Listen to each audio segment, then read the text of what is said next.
Hello guys, welcome to my mini blog. তো guys, আজকের এই ব্লগে আমি চলে গেছি ধানমন্ডি কনসার্ট দেখতে।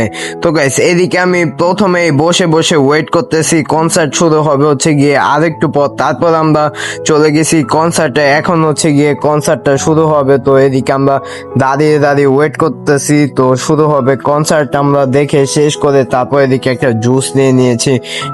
জুস খাওয়ার পর আমি চলে গেছি হচ্ছে গিয়ে বেলপুরি খেতে। তো গাইস, এদিকে আমি বেলপুরি নিছি, তারপর আমি দাঁড়িয়ে দাঁড়িয়ে বেলপুরিটা খাচ্ছি। এন্ড গাইস, বেলপুরিটা ভালো, কিন্তু এত ঝাল ভাই, বোম্বা মরিচ কামড় লেগে আমার মুখ পুরা চলে গেছে, কিন্তু ভালো। তারপর গাইস, এদিকে আমি বসে বসে কিছু পিক তুলতেছি, এন্ড পিক তোলার পর আমি চলে যাব বাসায়। তো গাইস, তোমাদের আজকে যদি এই মিনি ব্লগটা ভালো লাগে অবশ্যই লাইক এন্ড সাবস্ক্রাইব করে দাও। এন্ড দেখা করতেছি নেক্সট কোনো ভিডিওতে, ততক্ষণের জন্য আল্লাহ হাফেজ।